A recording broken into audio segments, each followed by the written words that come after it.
हमने इसका basic concept समझ लिया था, मीनिंग समझ लिया था, कितनी पार्टीज इन्वॉल्व होती है समझ लिया था। आज हम देखेंगे कि बिल ऑफ एक्सचेंज को किस तरीके से डील किया जाता है या बिल ऑफ एक्सचेंज के कितने केसेस हैं। तो बिल ऑफ एक्सचेंज के बेसिकली 4 केसेस हैं, यानी कि जब बिल ऑफ एक्सचेंज काम पर आता है, वर्किंग में आता है, तो उसको किस तरीके से डील किया जाता है। फर्स्ट है रिटेन टिल द मेच्योरिटी, यानी कि बिल को आपने उसकी डेट तक संभाल के रखा और आपको पैसा मिल गया। सेकेंड है आपने उसे संभाल के नहीं रखा, आपने उसे बैंक से डिस्काउंट करा लिया। तो ये सारे जो केसेस मैं आपको बता रही हूँ ये ड्रॉर की तरफ से हैं, यानी कि जिसके पास वो बिल ऑफ एक्सचेंज पड़ा है, जिसने पैसा रिसीव करना है, उसके पास ये ऑप्शन होते हैं कि वो बैंक से डिस्काउंट करा लेता है या फिर वो इसको इंडोर्स कर देता है, यानी कि तीसरी पार्टी को दे देता है कि भाई मेरे को पैसा रिसीव होना है, मैंने तीसरी पार्टी को देना है, तो अब आप डायरेक्टली उसे दे देना, तो वो इंडोर्स कर सकता है। And fourth one is bill send for collection. इसका मतलब होता है कि वो इस बिल को बैंक को भेज सकते हैं कि बैंक अपने आप पैसा कलेक्ट कर लेना। तो इनके हम एक एग्जाम्पल के थ्रू क्या क्या एंट्री पास की जाती है वो समझेंगे। उससे पहले एक चीज़ है जो इसमें आपको समझनी बहुत ज़रूरी है, वो है डेट, यानी कि बिल ऑफ एक्सचेंज में डेट की इंपॉर्टेंस काफ़ी रहती है। डेट की इंपॉर्टेंस है क्या, ये मेच्योरिटी डेट कहलाती है। मेच्योरिटी डेट हम इसे बोलते हैं। इसका मतलब होता क्या है, लाइक अगर आपने बिल ऑफ एक्सचेंज जब आप बनाते हो तो आप उसे 2 मंथ्स का या 3 मंथ्स का टाइम देते हो, तो आपकी मेच्योरिटी डेट मंथ में हो सकती है या फिर डेज में हो सकती है। यानी कि आप ये कहते हो कि भाई आप मुझे 60 डेज़ के बाद 90 डेज़ के बाद पैसे दे देना, तो अब आप ये बोलोगे 2 मंथ्स का मतलब भी तो 60 डेज़ होता है, 3 मंथ्स का मतलब भी 90 डेज़ होता है। तो ऐसा नहीं है, कैलकुलेशन में डिफरेंस आ जाता है, वो हम सीखते हैं अभी। प्लस इसमें 3 डेज़ का ग्रेस दिया जाता है, यानी कि जब पर्सन की मेच्योरिटी डेट आती है तो उसमें 3 दिन और ऐड कर दिए जाते हैं कि एक होता है ना कि ग्रेस पीरियड की नहीं अरेंज कर पा रहा होगा, चलो 3 दिन और दे दे, तो वो 3 दिन ग्रेस पीरियड कहलाता है। अब मंथ और डेज में क्या डिफरेंस आता है, देखो मैं अगर एक एग्जांपल लूँ कि मैंने एक बिल 1 अप्रैल को कट किया, ठीक है, और मैंने यहाँ मंथ्स दिए 3 मंथ्स और डेज दिए 90 डेज़। अब आप बोलोगे 3 मंथ्स के हिसाब से और 90 डेज़ के हिसाब से एक सिमिलर डेट आनी चाहिए। अब देखो कैलकुलेशन कैसे अलग होगी। 1 अप्रैल जब हमारा टाइम मंथ्स में होता है तो हम मंथ्स में कैलकुलेट करते हैं, यानी कि 1 अप्रैल से 3 मंथ्स, तो अप्रैल का महीना, मई का महीना, जून का महीना, तो 1 जुलाई को हमारा बिल ड्यू होगा। 3 दिन हम ऐड करेंगे, 2nd, 3rd, 4th, तो हमारी जो ड्यू डेट आएगी वो कब आएगी, 4 जुलाई। यानी कि आपने अप्रैल, मई, जून 3 महीने का उसको टाइम दिया और 1 जुलाई को बिल ड्यू हो रहा था, उसमें 3 डेज़ ग्रेस के ऐड कर दिए। लेकिन डेज़ में ये कैसे कैलकुलेट होता है, डेज़ में होता है कि अगर आपने 1 अप्रैल को दिया और 90 डेज़ है, अप्रैल में आपके आएंगे 30 डेज़, मई में आएंगे आपके 31 डेज़ और जून में आपके कितने दिन होते हैं, जून में वैसे 30 डेज़ होते हैं बट हमें कितने इंक्लूड करने हैं, हमने उसको कितना टाइम दिया है, 90। तो 90 करने के लिए हमें 90 में से अगर मैंने अप्रैल में इतने दे दिए, मई में इतने दे दिए, तो 61 अगर मैं लेस करूँगी तो मेरे रिमेनिंग रहेंगे जून के 29। तो जून के मैंने 29 डेज़ उसको दिए, क्यों, क्योंकि मैं अप्रैल के 30 दिन दे चुकी थी, मई के दे चुकी थी, अब तक मेरे टोटल मिला के 61 डेज़ हो गए थे, बचे रिमेनिंग 29, 90 डेज़ को कंप्लीट करने के लिए। तो 29 ऑफ जून तक हमने उसको टाइम दिया, तो इस केस में 29 जून प्लस 3 डेज़ ग्रेस के, तो 30 जून, 1 जुलाई एंड 2 जुलाई।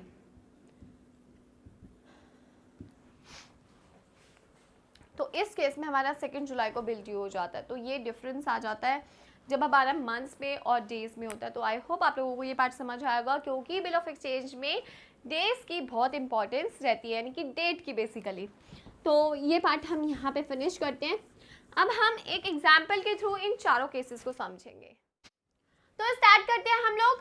अब हम एक एग्जाम्पल लेंगे जिसके थ्रू हम ये चारों केसेस समझेंगे। अब देखिए, जब भी आप क्वेश्चन पढ़ोगे तो उसमें 2 पार्टी इन्वॉल्व होंगी, एक होगा आपका ड्रॉर एंड दूसरी पार्टी होगी आपकी ड्रॉई। ये ऑलरेडी मैं बता चुकी हूँ, ड्रॉर वो पर्सन होता है जो बिल को लिखता है, यानी कि बिल ऑफ एक्सचेंज को लिखता है, जिसको पैसा रिसीव होना होता है। ड्रॉई कौन होता है, जिसने पैसा देना होता है। अब एंट्रीज कैसे की जाती है वो देखते हैं। सबसे पहले हम रिटेन टिल द मेच्योरिटी, यानी कि जो भी ड्रॉर होगा वो बिल अपने पास रखेगा, उसको पैसा मिल जाएगा। तो इसकी बुक्स में क्या एंट्री पास की जाएंगी और ड्रॉय की बुक्स में क्या एंट्री पास की जाएंगी। तो इसके लिए हम एक क्वेश्चन लेते हैं जिसमें 1 अप्रैल बिल को ए सोल्ड करते हैं goods to B for ₹30,000 and on same date B accept कर लेता है बिल फॉर एट 3 मंथ्स, 3 महीने के बाद उसे पैसा देना है और बिल ने एक्सेप्ट कर लिया। इसके आगे लिखा है कि बिल रिटेन किया जाता है till the maturity and it was met, पैसा आ जाता है। तो इस केस में क्या एंट्री पास की जाएगी? देखिए ड्रॉर, इस केस में ए ड्रॉर होगा और मैं इसको थोड़ा सा आगे बढ़ाती हूँ, 3 मंथ्स यहाँ लिखती हूँ और ड्रॉय की एंट्री यहाँ करते हैं हम लोग। ड्रॉय कौन होगा? देखो जो बेच रहा है ए ड्रॉर है तो बी ड्रॉय है, ठीक है। अब सबसे पहले बेचने की एंट्री, यानी कि गुड्स को बेचने, सोल्ड से लिखा है तो बेचने की एंट्री से हम स्टार्ट करेंगे। ए बेच रहा है सामान बी को, तो बीज अकाउंट या बी अकाउंट या बी लिख सकते हैं आप, जिसमें बहुत कंफ्यूजन रहती है, बट ऐसा कुछ नहीं है। आप बीज अकाउंट या बी लिखिए। टू, आप उसे क्या कर रहे हो? सेल कर रहे हो, तो टू सेल्स अकाउंट कितने का? 30,000 का। हम 30,000 से एंट्री कर देंगे, राइट। यानी कि हमने सामान बेचा, किसको बेचा? बी को बेचा, तो बी हमारा डेटर बन गया क्योंकि हमने उधार पे सामान बेचा है, और सेल्स अकाउंट हमारा क्रेडिट हो गया। Narration being sales made to B, ठीक है, तो being sales made to B. अब इसके बाद बी अपनी बुक में क्या एंट्री पास करेगा? बी करेगा परचेज की, तो बी के लिए परचेज अकाउंट डेबिट होगा। किससे ले रहा है वो सामान? ए से, तो ए उसका क्रेडिटर बन गया, तो एज अकाउंट कितने का? 30,000, तो हम यहाँ 30,000 लिखेंगे। नरेशन बीइंग परचेज मेड, ठीक है।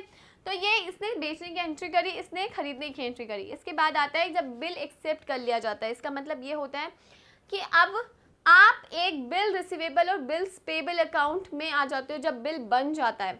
अब इस बेसिक कंसेप्ट को इसको समझना, ए ने पैसा रिसीव करना है, ए ने पैसा रिसीव करना है, तो ये जो अकाउंट खोलेगा उसको बिल रिसीवेबल अकाउंट कहते हैं। ए को पैसा क्या करना है? रिसीव करना है, तो ए जो अकाउंट खोलेगा उसे बी आर कहते हैं, यानी कि बिल्स रिसीवेबल। और बी ने पे करना है तो उसको बिल्स पेबल अकाउंट कहते हैं, यानी कि इसने पे करना है, इसने रिसीव करना है, तो इसे रिसीवेबल कहते हैं। तो ए क्या करेगा इस केस में? ए करेगा कि बी को अपने अकाउंट से हटा देगा। देखो मैं बता चुकी हूँ कि बिल ऑफ एक्सचेंज एक लीगल डॉक्यूमेंट है, तो जब उसकी वैलिडिटी आ गई ना, तो अब बी को हम हटाएंगे, बिल ऑफ एक्सचेंज को एज हम डेटर ट्रीट करेंगे। तो बी को हटाने के लिए हम बी को क्या करेंगे? क्रेडिट कर देंगे। तो आप चाहे तो बी ही लिखिए यहाँ पे, ठीक है। और यहाँ पे बी बिल्स रिसीवेबल अकाउंट एक ओपन हो जाएगा। कितने से होगा? 30,000 से, जितने का आपने सामान बेचा, राइट। आपने बी को हटाकर आप एक बिल रिसीवेबल अकाउंट ओपन कर दिया। अब आपको जब पैसा मिलेगा, इट मीन्स बिल रिसीवेबल क्या है? आपका बिल ऑफ एक्सचेंज है। आपको रिसीव होना है इसलिए आपने रिसीवेबल बनाया, इसको पे करना है तो ये पेबल बनाएगा। ये अपने ए को क्रेडिटर हटा देगा और ये अब कहेगा कि मेरा तो जो क्रेडिटर है कौन है? वो है बिल्स पेबल, तो ये बिल्स पेबल इसकी अब लायबिलिटी बन जाएगी, ठीक है। अब बात आती है रिटेन टिल द मैच्योरिटी में। क्या होता है कि हमने बिल रखा और हमें पैसा मिल गया। ये डेट आ रही थी 1 अप्रैल को। 3 मंथ्स का मतलब हुआ अप्रैल, मई, जून। जून निकल गया, जुलाई का 1 हमारा ड्यू हो रहा था, उसको हटाने के बाद 3 डेज ऐड करो ग्रेस के, तो 1 जुलाई को हमारा ड्यू हो रहा था, तो 2nd, 3rd, 4th, तो 4th ऑफ जुलाई को हमें पैसा मिल जाएगा। तो हम एंट्री पास करेंगे बैंक अकाउंट डेबिटेड। पैसा कहाँ से आ रहा है? बिल रिसीवेबल अकाउंट से, ठीक है। Narration being amount received against the bill receivable and B R. जब आप बी आर की एंट्री पास करोगे तो आप यही लिखोगे कि बिल एक्सेप्टेड बाय दी, आपका जो भी ड्रॉई है उसने बिल को एक्सेप्ट किया है, तो acceptance receive from the B, तो आप इसलिए आपने बी आर बना दिया। अब यहाँ पे पेमेंट की एंट्री क्या होगी? बिल्स पेबल अकाउंट को हम डेबिट करेंगे टू कैश या बैंक अकाउंट। मैंने बैंक अकाउंट ओपन करा है तो बैंक अकाउंट से 30,000 पे कर देंगे। यानी कि आपने क्या किया? आपने किया ए ड्रॉर की बुक में एंट्री, बी की बुक में एंट्री, पहली परचेज और सेल की। अगर इसमें टैक्स होता, IGST होता, तो आपको पता है सिंपल टैक्स की एंट्रीज पास की जाती हैं।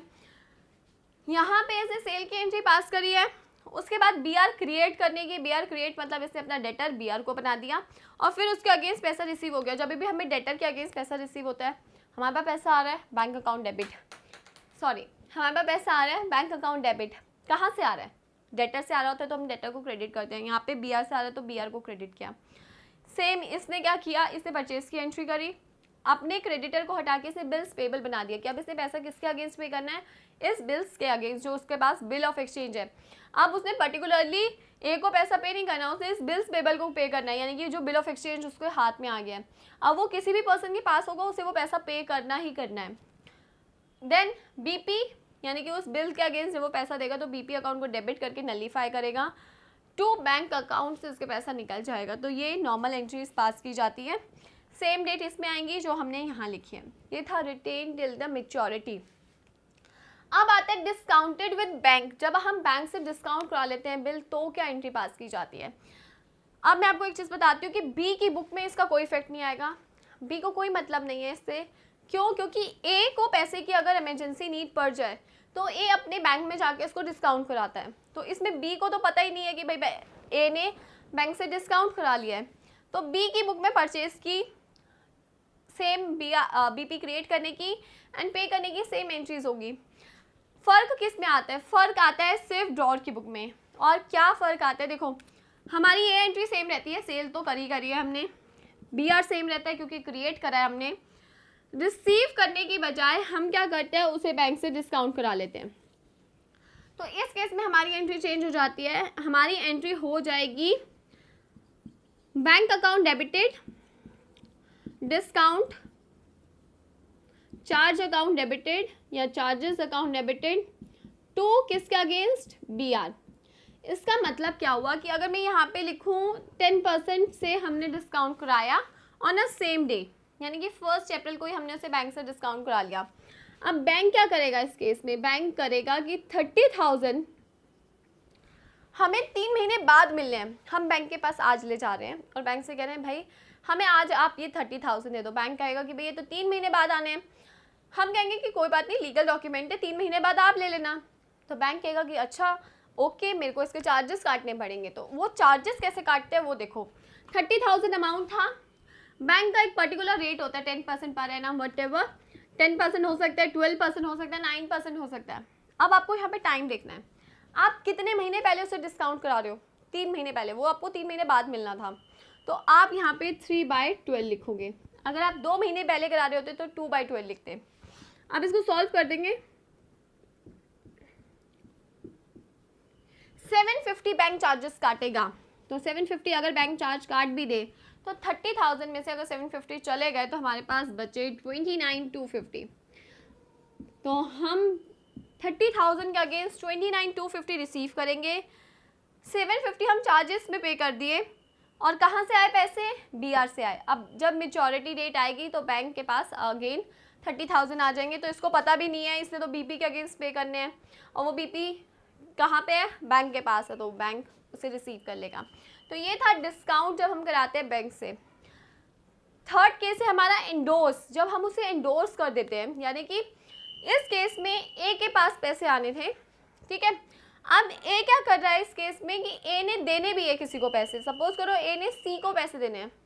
एक बज रहा हमारे, इन्हें जाने दो। वॉचमैन, रात में शूटिंग करने का ना यही वो होता है कि और डिस्टर्बेंस कम होती है, लेकिन थोड़ी बहुत यहाँ की डिस्टर्बेंस रहती है। तो आई होप आप इस चीज़ को अंडरस्टैंड करोगे, ठीक है। गए वो लोग। अब देखो एंडोर्समेंट क्या होता है। देखो एंडोर्समेंट होता है कि जब आप बिल को एंडोर्स कर देते हो थर्ड पार्टी, लाइक यहाँ पे ए ने पैसे रिसीव करने हैं किससे? बी से।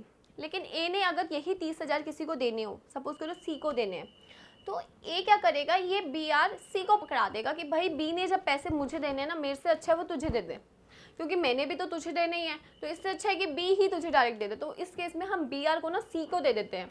हमारे पास जो बिल रिसीवेबल पड़ा है हम उसे सी को दे देंगे। तो एंट्री क्या पास करी जाएगी? देखो बी आर तक की एंट्री सेम रहेगी, ठीक है। आपने बी आर बनाया, सेल करी, बी आर बनाया। अब हम ये सी को दे रहे हैं, तो सीज जो कि हमारा क्रेडिटर था उसके अकाउंट को हम डेबिट करेंगे कि भाई तू पैसा ले। और कहाँ से लेगा वो? बी आर से। तो इस केस में हम सी को डेबिट कर रहे हैं क्योंकि सी हमारा क्रेडिटर था, अब हम उसे पेमेंट कर रहे हैं तो डेबिट कर रहे हैं कि हमारा एक क्रेडिटर कम हो रहा है। क्रेडिटर लाइबिलिटी होती है, बढ़ती है तो क्रेडिट होती है, कम होती है तो डेबिट। तो सी को हम दे रहे हैं, एक तरीके से सी रिसीवर भी है, तो सी को हमने डेबिट किया, डेबिट द रिसीवर। क्या दिया हमने उसको, बी आर चला गया हमारे पास से, तो बी आर को क्रेडिट कर दिया, ये हमने इंडोर्स कर दिया। इस केस में बी को कुछ अता पता नहीं है, उसके केस में ये तीनों एंट्रीज एज इट इज रहेगी। अब यहाँ पे हमारा एक सी बंदा आ जाएगा। सी कौन होगा, एंडोर्स, जो भी हमने जिसको भी बिल एंडोर्स किया है वो अपनी बुक में क्या एंट्री पास करेगा, ये डिपेंड करता है क्वेश्चन के ऊपर कि अगर उन्होंने क्वेश्चन में बोला है तो सी क्या एंट्री पास करेगा। सी को पैसा मिलना है, कहाँ से मिलना है, जो हम उसे बी आर दे रहे हैं, ठीक है। अब सी के लिए हम क्या थे, डेटर थे, तो अब सी हमें अपने डेटर की लिस्ट में से हटा देगा, ठीक है, और बी आर बना देगा क्योंकि उसके पास बी आर आ गया। फिर जब वो कैश रिसीव करेगा तो कैश अकाउंट को डेबिट कर देगा, कहाँ से, बी आर से। तो इस केस में सी सिर्फ 2 ही एंट्री करेगा, फुल अमाउंट दैट इज 30,000 से करेगा कि भाई मेरे पास बी आर आ गया, कहाँ से आया, ए से आया। फिर पेमेंट आ गई किसके अगेंस्ट आई, बी आर से। इस केस में बी को कुछ नहीं पता, बी अपनी बुक में नॉर्मल एंट्रीज करेगा।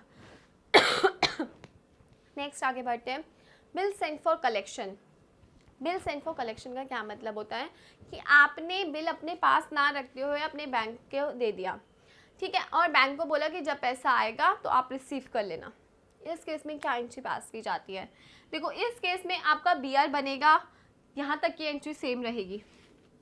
अब आप अपने बी आर को बिल सेंट फॉर कलेक्शन में भेज देते हैं, तो जो थर्ड एंट्री पास की जाती है वो की जाती है बिल सेंट फॉर कलेक्शन, यानी कि आपने एक नया अकाउंट खोल दिया, बिल सेंट फॉर कलेक्शन। अब आपने ये बिल बैंक को भेज दिया तो आपके पास से बी आर तो चला गया, कितने का, 30,000। अब 3 महीने बाद ऑटोमेटिकली आपके बैंक में पैसा आ जाएगा, तो आप क्या एंट्री पास करोगे, इसकी मिटाती हूँ, तो आप एंट्री पास करोगे बैंक अकाउंट डेबिटेड। कहाँ से पैसा आ रहा है, वो बिल से जो आपने बैंक को भेज दिया था और जिसके लिए आपने अकाउंट खोला था, तो वो अकाउंट था बिल सेंट फॉर कलेक्शन। इस केस में बी आर ऑलरेडी आप भेज चुके हो, तो बी आर आपके पास नहीं है, आपके पास एक अकाउंट है बिल सेंट फॉर कलेक्शन, तो बैंक में पैसा आया, कहाँ से आया, bill sent for collection account से। तो ये एंट्री पास की जाएगी कब, बिल सेंट फॉर कलेक्शन। बाकी की एंट्री, सेल की एंट्री सेम रहेगी, बी आर क्रिएशन की एंट्री सेम रहेगी। आपको 2 एक्स्ट्रा एंट्री पास करनी है, एक बिल भेजने की बैंक को और दूसरा रिसीव करने की। बी अगेन उसे कुछ नहीं पता, तो वो अपनी बुक में सेम एंट्रीज पास करेगा। तो ये केसेस थे जो कि बिल ऑफ एक्सचेंज के थे। आई होप आप लोगों को समझ आए होंगे। आप इसे करने के बाद एक एग्जाम्पल अपनी बुक में से ज़रूर ट्राई करना, ताकि आपका कंसेप्ट क्लियरिटी और अच्छी हो सके। आज के लिए सिर्फ इतना ही। अगर आपको ये मेरी वीडियो पसंद आई है तो लाइक, शेयर एंड कमेंट ज़रूर करें और चैनल को सब्सक्राइब करें। और अपने डाउट्स आप मेरे से इंस्टाग्राम या यूट्यूब पर पूछ सकते हैं, और इंस्टाग्राम पर मुझे सर्च कीजिए तबिता मेसी से। आई होप आपको ये वीडियो पसंद आए मेरी। Thank you so much.